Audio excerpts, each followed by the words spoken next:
زخم لگا دیا. یہ زخم جنگ میں نہیں لگ سکا جو میرے جیسے بیوقوف نے لگا دیا. کہتے ہیں ساری رات ڈر کے گزاری. میرے ساتھ سویرے ہوگا کیا, میرے ساتھ کیا سلوک ہوتا.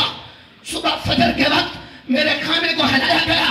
فلاں اندر ہے, جی اندر ہوں, باہر آؤ. حاضر ہو گیا.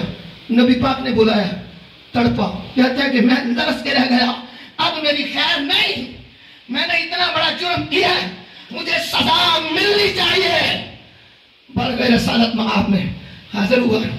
میرے حضور نے پوچھا یہ رات کو تیرے پاؤں سے میرا پاؤں زخمی ہوا؟ کہا جی میں ہوں. اپنے آپ کو ملامت کی, میں فلانا, میں یہ, میں وہ, یعنی خود سے کہ میں ایسا بے وقوف ہوں, میں نے یہ حرکت کر دی ہے.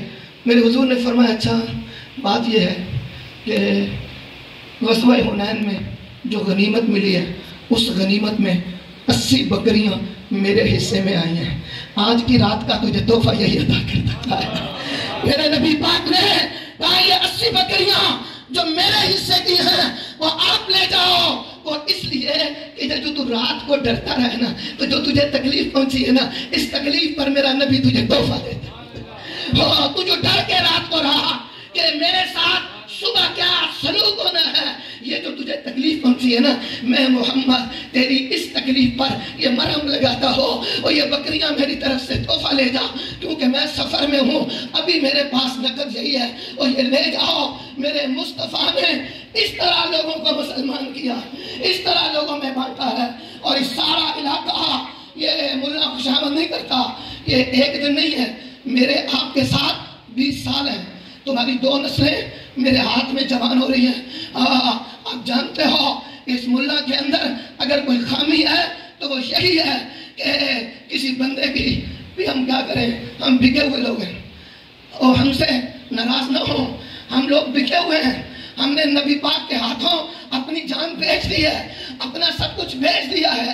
ہماری بلا سے ہمیں ایک ہی کافی ہے, اور وہ امن حلال کافی ہے, اس کا رب کافی ہے, محمد کا رب کافی ہے.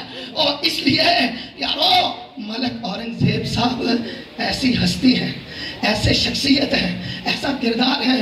انہوں نے اس علاقے کے اندر اگر مسجدوں کے صدر بنے تو اپنی برادری کا اعتماد اتنا بحال.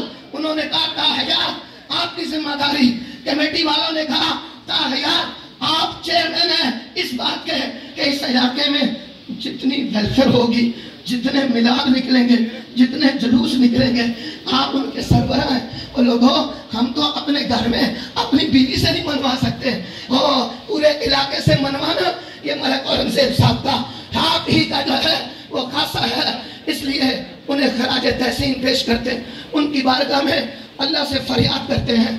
ہمارا ایمان ہے, اللہ نے یہ نبیوں کے لیے نہیں کہا یا ایتھا النفس المطمئنہ, یہ نبیوں کے لیے نہیں کہا.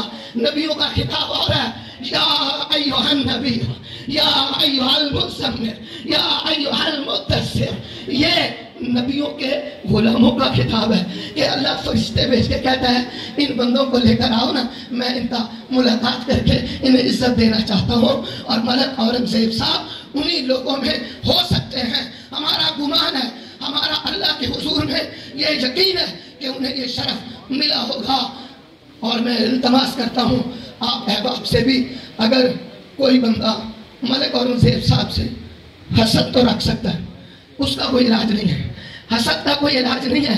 لیکن کیا سمجھتے ہو بھئی, یہ جو سڑک بنا گئے, آج جن گاڑیاں لے کر آپ اس گلی میں آئے ہو, اس گلی میں جنازہ لے کے جانا مشکل ہوتا تھا. یہ ملک اورنگزیب کا صدقہ جاریہ ہے کہ وہ لوگوں کے ساتھ تعلق ہے, ان کے ساتھ ان کی وابستگی ہے کہ مکان گرا کر رستے بڑے کرا دینا یہ انہی کا کام ہے. ان کے لیے یہ اجر ہے.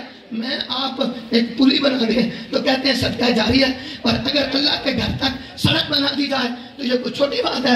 اللہ تعالیٰ ان سب کے ان ساری کاوشوں کو قبول و منظور فرما لے. اللہ تعالیٰ آپ سب کا آنا قبول فرما لے, یہ محنت قبول فرمائے, ان کی ساری نیکیاں قبول کر کے ان کے بیٹوں کو صبر دے. امتحان ہے ملک ناصر صاحب کے لیے, اب امتحان ہے. انہیں اب اپنے وقار کو, اپنی عزت کو, اپنی شان کو برقرار رکھنے کے لیے اب بڑی محنت کی ضرورت ہے. کیوں کہ کیا کہا میاں صاحب نے کہ باپ مرے سر ننگا ہو گئے, باپ مرے گھر بیلا ہو گئے.